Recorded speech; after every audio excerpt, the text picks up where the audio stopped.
ഇന്ന് മക്കളെ പക്കാ പ്രഡിക്ഷൻ ക്വസ്റ്റ്യൻ നോക്കിയാലോ. നമ്മൾ ഒന്നാമത്തെ ചാപ്റ്റർ മുതൽ 7ാമത്തെ ചാപ്റ്റർ വരെയുള്ള നമ്മളെ ഏറ്റവും ഇമ്പോർട്ടൻ്റ് ആയിട്ട് എക്സാമിന് വരുന്ന ഉറപ്പുള്ള ചോദ്യങ്ങൾ മാത്രം നമുക്കൊന്ന് ഡിസ്കസ് ചെയ്ത് നോക്കാം. ഇതിന്റെ ബാക്കി ഡിസ്കഷൻ നടക്കുക നമ്മൾ പ്രഡിക്ഷൻ ലൈവിലും അതുപോലെ തന്നെ ഇന്ന് രാത്രി വരുന്ന ലൈവിലും ആയിരിക്കും എന്നുള്ള കാര്യം നിങ്ങൾ എന്ത് ചെയ്യണ്ട, മറക്കണ്ട. ഒന്നാമത്തെ ചോദ്യത്തിലേക്ക് പോവാം. If a hacksaw blade A is tapped with a finger, which hacksaw blade will vibrate? A എന്ന hacksaw blade വിരൽ കൊണ്ട് തട്ടി ഉത്തേജിപ്പിച്ചാൽ ഏതെല്ലാം ബ്ലേഡുകളാണ് എന്ത് ചെയ്യുക, കമ്പനി ചെയ്യാന്ന് ചോദിച്ചു കഴിഞ്ഞാൽ ഒരു ഡൗട്ടും ഇല്ല, എയും ബിയും സിയും ഡിയും ഇയും എഫും എല്ലാം വൈബ്രേറ്റ് ചെയ്യും, എല്ലാം കമ്പനി ചെയ്യും എന്നുള്ളതാണ് ആൻസർ. അടുത്തത്, which blade will vibrate with highest frequency? ഏറ്റവും ആയതിൽ കമ്പനി ചെയ്യാറെന്ന് ചോദിച്ചു. ഏറ്റവും നന്നായിട്ട് കമ്പനി ചെയ്യുക എയും സിയും ഇയുമാണ്. ഓക്കെ, ഏനെ ടൈപ്പ് ചെയ്താൽ അതേ വലുപ്പത്തിലുള്ള എയും സിയും ഇയുമാണ് വൈബ്രേറ്റ് ചെയ്യാൻ നന്നായിട്ട് എന്നുള്ളത് ആലോചിച്ച് വെച്ചേക്കാം. അടുത്തത്, write two cases where forced vibration and resonance are used.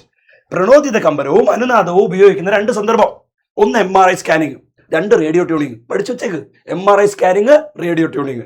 Okay, അപ്പൊ ഒന്നാമത്തെ ചാപ്റ്റർ കഴിഞ്ഞു. 2, the ophthalmologist prescribed a lens with a power of +40. അതായത് ഒരു നേത്രരോഗ വിദഗ്ധന്റെ കുറിപ്പിൽ ലെൻസിന്റെ പവർ +40 എന്ന് രേഖപ്പെടുത്തിയിരിക്കുന്നു. അങ്ങനെയാണെങ്കിൽ what kind of lens is this? ഏത് തരം ലെൻസാണ് ഡോക്ടർ നിർദ്ദേശിച്ചതെന്ന്.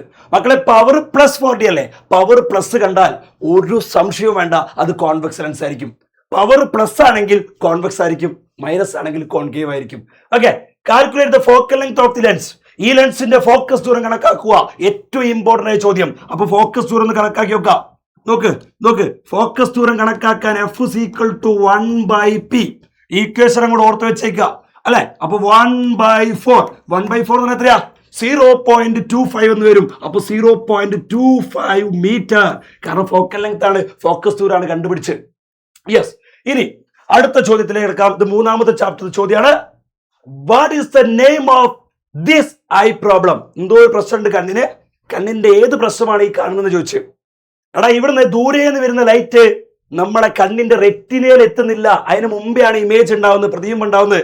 അപ്പൊ ഇത് ഏതാണ് രോഗം? ഷോർട്ട് സൈറ്റഡ്നെസ് അല്ലെങ്കിൽ ഹ്രസ്വദൃഷ്ടിയാണ്. ഓക്കെ, അടുത്ത ചോദ്യം, what is the solution for it? കണ്ണട വെക്കാന്നുള്ള സൊല്യൂഷൻ.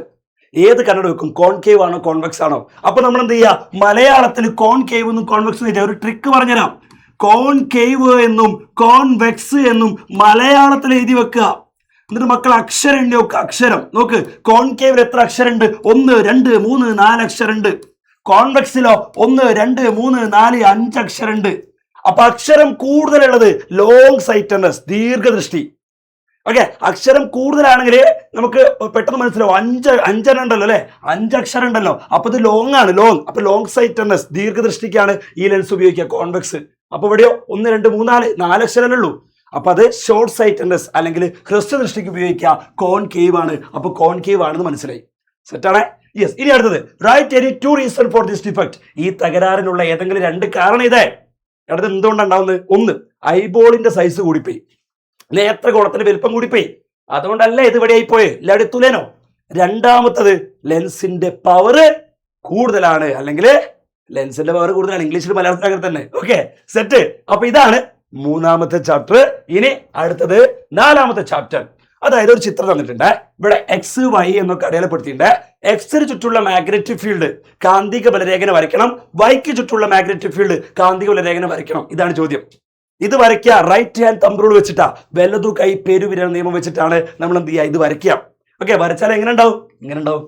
നമുക്കറിയാം അല്ലേ, നമുക്കറിയുന്ന കാര്യമാണ്. പക്ഷെ ഡീറ്റെയിൽ ആയിട്ട് നമുക്ക് എന്ത് ചെയ്യാം, ലൈവ് പറയാം. ഓക്കെ, ഇനി അടുത്ത എത്രാമത്തെ ചാപ്റ്റർ? 5ാമത്തെ chapter, way to reduce carbon footprint, അല്ലെങ്കിൽ കാർബൺ ബാധ കുറയ്ക്കാനുള്ള മാർഗങ്ങൾ എന്തൊക്കെയാണ്? എന്തായാലും എക്സാമിന് ചോദിക്കാൻ പോകുന്ന ഒരു ചോദ്യമാണ് കേട്ടോ. റെഡ്യൂസ് ഡൊമസ്റ്റിക് എനർജി കൺസംഷൻ, ഗാർഹിക ഊർജ്ജ ഉപയോഗം എന്ത് ചെയ്യുക, കുറയ്ക്കുക. Avoid wasting food, use public transport, പൊതുഗതാഗതം മാക്സിമം ഉപയോഗിക്കുക. റീയൂസ് ആൻഡ് റീസൈക്കിൾ പ്രോഡക്ട്സ്, പുനരുപയോഗിക്കാവുന്ന ഉൽപ്പന്നങ്ങൾ പ്രയോജനപ്പെടുത്തുന്നത് വഴി മാലിന്യം എന്ത് ചെയ്യാൻ പറ്റും, കുറയ്ക്കാൻ പറ്റും. ഈ പോയിന്റ് അങ്ങോട്ട് എഴുതി വെച്ചേക്കുക, തകർക്കുക, A+ മേടിക്കുക, അത്രയേ ഉള്ളൂ. യെസ്. അടുത്തത് 6ാമത്തെ ചാപ്റ്റർ ആയേ. അതായത് ഈ കാണുന്നത് ഏത് ട്രാൻസ്ഫോമർ ആണെന്നാണ് 1ാമത്തെ ചോദ്യം. സ്റ്റെപ്പ് അപ്പ് ആണോ സ്റ്റെപ്പ് ഡൗൺ ആണോ? നോക്കി കഴിഞ്ഞാൽ തന്നെ അറിയാം. ഇവിടെ ചുറ്റിന് എണ്ണം കൂടുതലല്ലേ, ഇവിടെ ചുറ്റിന് എണ്ണം കുറവല്ലേ.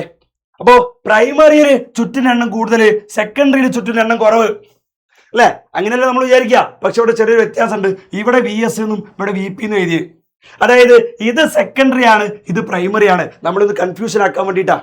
അപ്പൊ സെക്കൻഡറിയിലാണ് ഇവിടെ ശരിക്കും ചുറ്റിന് എണ്ണം കൂടുതലുള്ളത്. ഇത് വോൾട്ടേജ് ഇൻ സെക്കൻഡറി, അതായത് ഈ ഭാഗം സെക്കൻഡറി ആണ്, ഈ ഭാഗം പ്രൈമറി ആണ്. അത് നിങ്ങൾ എന്ത് ചെയ്യില്ല, ശ്രദ്ധിക്കൂല. അങ്ങനെയാണ് ചോദ്യം വരും ഈ തവണ. What are the structural difference between step up and step down transformer ചോദിച്ചിരിക്കും. ചിലപ്പോൾ കുറെ പോയിന്റ്സ് വന്നിട്ട് സ്റ്റെപ്പ് അപ്പ് സ്റ്റെപ്പ് ഡൗൺ വേർതിരിച്ച് ചെയ്താൻ വേണ്ടിയിട്ടാണ് പറയാം. അല്ലെങ്കിൽ നേരിട്ട് ചോദിക്കും what are the difference between step up and step down. അതുകൊണ്ട് എഴുതി വെക്കണം.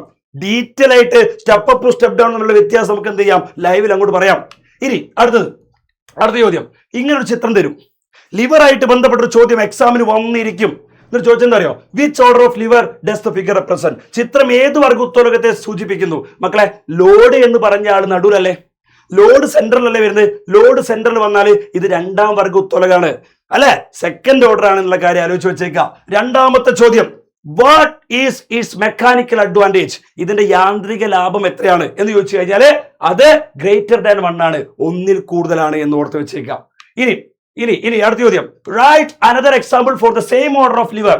ഇതേ വർഗ ഉത്തോലകത്തിന് മറ്റ് ഉദാഹരണങ്ങൾ ഇതാണ് പറഞ്ഞത്. അപ്പൊ നിങ്ങൾ ആലോചിക്കുക, നിങ്ങൾ എന്ത് ചെയ്യാണ്, നിങ്ങൾ ഒരു അർബാന വീൽബാരോ നിങ്ങൾ ഉന്തിക്കൊണ്ട് ഇങ്ങനെ പോവാണെ, കുറെ നേരം ഉന്തിപ്പോയ സമയത്ത് നിങ്ങൾ ആകെ ക്ഷീണിച്ച്.